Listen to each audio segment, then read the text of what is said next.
we're down to the final week of OWCS NA Stage 4. By the end of this weekend, we will know the 3 teams that are heading to Dreamhack Sweden from this region for a shot at fame, glory, and some well-needed prize money. In my opinion, they may actually have the best tournament bracket out of any other region just in terms of overall balance on paper, so I'm pretty pumped to talk about it. Here is my preview, breakdown, and predictions for the NA Stage 4 main event. I hope you guys enjoy. Let's start with a brief rundown of how the group stage went to get us here. Starting with Group A, we'd see the Toronto Defiant and Shikigami advance to the main bracket. Now, results-wise, it's exactly what you'd expect, but it's how we got here that was kind of surprising, if you want to call it that. Toronto had to reverse sweep Shikigami to get first place in their groups. On a surface level, it seems absolutely absurd, but for those of you who watched, they didn't play sugar-free the first 2 maps of the series. They had their analyst in at DPS, hence why they actually had a very poor start to the series, but after that, once they actually decided to be serious,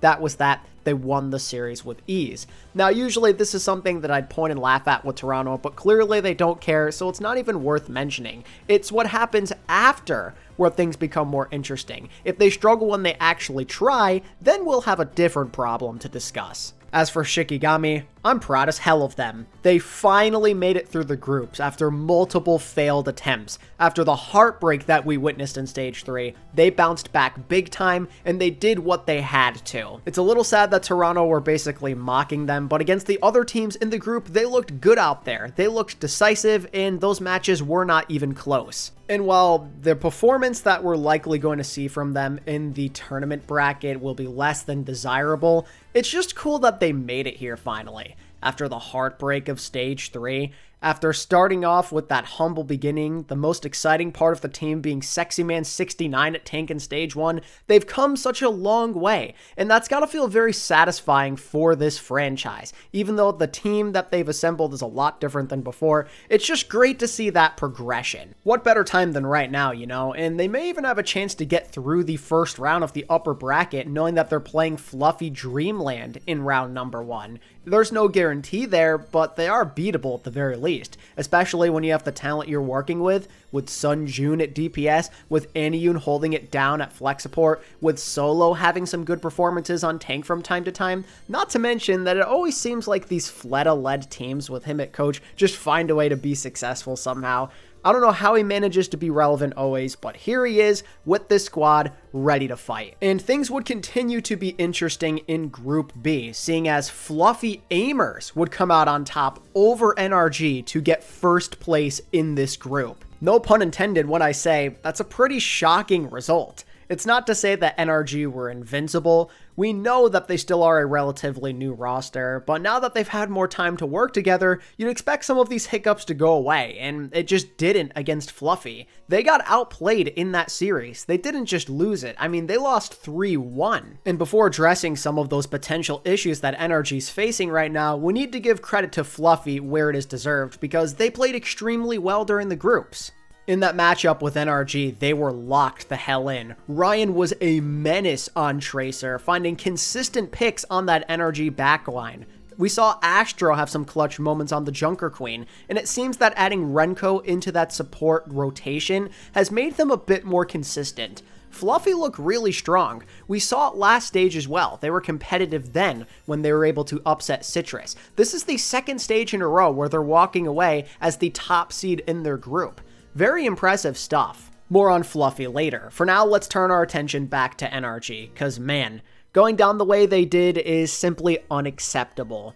I get it, they're still trying to improve, they're a mixed roster, there's people playing on ping, not everything is perfect, but it's tough to see them go down that way after playing as well as they did in Stage 3. I swear, once they got away from the Winston when Map 1 concluded, they just didn't feel like the same team. They weren't nearly as comfortable once that pace of play slowed down. It felt like they were awfully confused out there with what their objectives would be during specific fights. And also, there's a lot of other changes that are going on as well that maybe make the team feel a bit more uncomfortable. Cal isn't getting as much playtime now that Alari isn't so relevant. He was a big spark plug off the bench, so you say goodbye to that. And then we're seeing less of that PGE tree combination and more of scissors getting involved, and that seems to not be working to the team's full advantage either. It's a lot of last moment changes. The meta is evolving, this team isn't totally comfortable with it, and that could be an issue for them in terms of where they want to place in the NA standings. It's looking good for them to make Dreamhack Sweden overall, but if things keep up this way, they may not be finishing as the number 2 seed. Then things get a bit more stable in Group C and D. For Group C, we'd see Nightmare and alexyOWL make it on through. Nightmare may have been the most consistent top team out of any of the others in the groups, even including Toronto. They dropped that one singular map to Ramatra Punch where they got full held, but that map can be very easy to get full held on. It's very easy to have things turn into a disaster if you aren't playing well, so I give them a pass there. Generally, I'm excited to see these guys go back out there after more time of gelling together. It's such a sick roster on the surface, and they're so capable of being top 3, even top 2 in this region, and I want to see them get another crack at it. I really want to see this team play NRG, and I pray that it happens. For now though, let's give our love to alexyOWL for also making it out of this group. Coming into Group C, it felt like all 3 of the other non-Nightmare teams had a realistic shot of making it through, but Rad kinda ran away with this thing. Wub, who I was praising a lot in my previous NA video, went out there and had himself a weekend. It's been a couple of months since Wub has played professionally, but he showed that he's been grinding nonstop. I've seen him streaming. He's still doing his thing. He looked good with those hitscan performances, much to the dismay of Eternal fans who had to witness him play flex DPS instead, when that was never his comfort zone to begin with. I'm glad all is right in the universe, and he's getting that redemption and the chance to continue to show out for the audience to show that yes, the Eternal are the worst organization of all time. Shoutouts also go to their tank player, don't even want to try and pronounce their name, as well as Bun, who's been a consistent staple in NA for quite a long time now. This team had the balance necessary to make it through, and I'm proud of them. Then we head on over to Group D, which was seen by many as the most balanced because Citrus Nation and TSM have a bit of a rivalry going on. They've played each other multiple times, and they always seem to play some pretty sick games, and Group D this time around was no exception. It felt like every map in that series was extremely close, and it absolutely could have gone either way despite the 3-1 outcome. Once again though, Citrus has shown us that they have TSM's number. I don't know what it is, but TSM just can't beat them. They can always get close, but they can never push it over that final boundary, so to speak. Their season is on the line. That ability to make Dreamhack Sweden is still within grasp, despite the spiral that started at the end of Stage 1. If they could just lock in and go on a miracle run, they'd be all set. But the fact that they came up short again to Citrus has all of us wondering if they even stand the slightest chance of making it past the early rounds of this thing. They just haven't been relevant in so long. They have one last chance to make things right, and I'll tell you right now, it's gonna be a lower bracket run where they have to do it because they got matched up with freaking Nightmare in the first round. Good luck to those guys. They're absolutely going to need it. And in a similar light, Citrus Nation are also attempting to go on a miracle run. It's a great start that they got first place in their groups, because now they have a first round matchup against alexyOWL. And while it's not going to be easy, technically if they can place higher than a team like Nightmare, let's say, they have a chance to make it to Dreamhack Sweden still. The dream is definitely not dead. This team has talent. They've shown improvements. They made the necessary adjustments to their roster, and luckily for them, right when it seemed like Zeb was kind of struggling with the current situation of the meta, it has shifted back to a favorable Orisa setup, which has been his hero since day one. Citrus are a pretty terrifying team to go up against. They're not playing with nearly as much pressure as the likes of like an NRG or a Nightmare, and that could definitely work to their advantage in this thing because they are more than strong enough to push these teams to their limits if they can truly lock in. I believe this team has a lot of dark horse potential to make it far in this bracket in particular,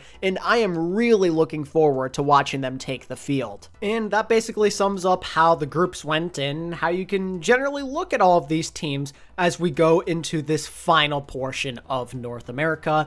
before I talk about the bracket and who I think is going to win, or go far I guess because we know who's going to win, here's an update of the NA standings. So unlike in EU where technically, mathematically speaking, there's still 3 spots up for grabs, in NA there is only 2, as Toronto have already clinched their ticket to Dreamhack Sweden, and in all likelihood they will get that number 1 seed, barring any miracles. For everybody else, right now, it's kind of up for grabs. NRG Shock are looking really good to make it through, as they're sitting at over 1,000 points right now. Then it follows up with Nightmare, who have a pretty decent lead at 800, but that is definitely not enough to clinch anything, especially if some of these lower teams end up finishing above them. And just to note, even though they're highlighted red, technically Citrus Nation / Nightmare should be 5th place. If the math is correct, they should have like at least that 485, if not a bit more. I'd say anywhere from like 45 to 600 points is what their actual total is. I don't know why it's not updated just yet, but that's kind of where they stand. And then the only other eligible teams are Shiki, Fluffy, and Rad. In a similar light to EU, it's pretty much a situation where if the favorites do what they're supposed to, they're going to be fine. But if one of these lower teams finishes above them, suddenly they're in the danger zone. For NRG, again, unless some other random team gets first, I'm pretty sure they just need to get top 3 bare minimum, and mathematically those lower teams probably won't be able to catch them, because their total will be over 1,400 at that point. For Nightmare, it's a matter of not just making sure you don't get eliminated early, but also being certain that you can finish above the likes of a TSM, or a Citrus, or a Shikigami, or even a Fluffy Aimers. If they even do relatively well in this tournament and things go how they're supposed to, that should be your top 3, how it is right now. The question is, do I foresee any of those upsets happening?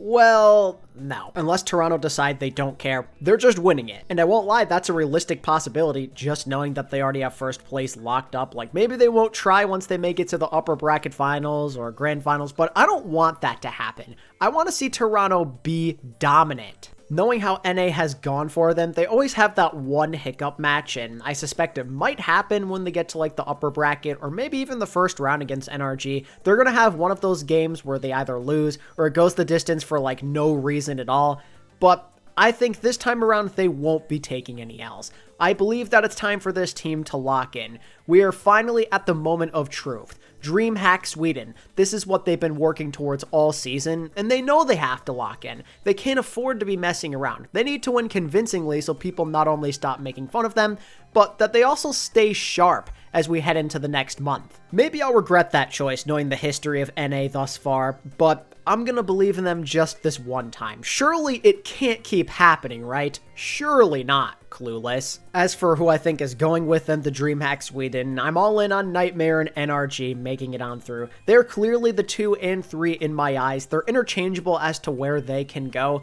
but it should be them finishing along the top with Toronto, where they just lock in. They have the best rosters outside of Toronto to find, so they should be winning in theory. And I actually think Nightmare is going to get a shot at NRG this time, and they'll beat them somewhat convincingly. And I say that for a few reasons. One, while I'm not putting too much stock into NRG losing to Fluffy Dreamers, and I think they'll come back strong because they kind of did the same thing last stage where they didn't play all that great during the groups, but then they turned it up and made it to the grand finals and beat Toronto. But at the same time, it has to count for something, right? Maybe they won't have any early bracket struggles, but against the top dogs, this may become a problem. And I especially say that because for reason number 2, NRG have to go through a lower bracket run more than likely because they're playing Toronto in the 1st round, because they couldn't get it done against Fluffy. They're at a distinct disadvantage and they will be exhausted. They have to go through the lower bracket gauntlet of death.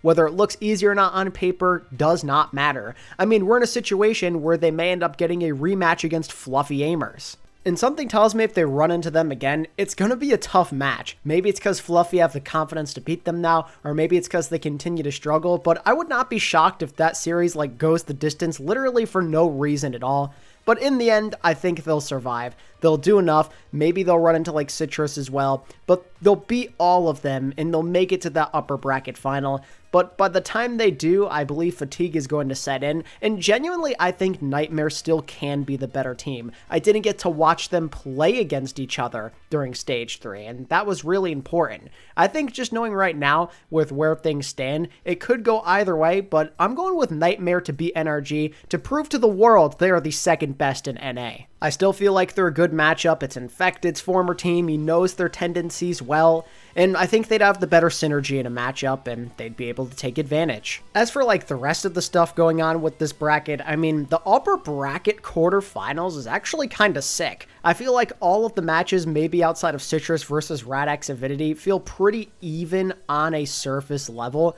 They're all really exciting. Toronto got one of the toughest opponents they could have in the first round. Fluffy Aimers versus Shikigami could be a banger. Nightmare versus TSM has potential. I like what I'm seeing. I'm looking forward to this tournament. Again, Toronto make things a lot less fun than it could be, but whether they try or not doesn't really matter to me, as I think early on we have some good matches to look forward to, and later on there could be some fun storylines to look out for as well. So I'm pumped to see how this bracket turns out, and I hope you guys are as well. Let me know who you think is going to win down in the comments below, and if you think there's any big upsets that could end up playing out. And if you enjoyed this video and you want more Overwatch content just like this, be sure to give this video a like and subscribe to the channel if you haven't already. I've been ATP, and I'll catch you in the next video. Peace.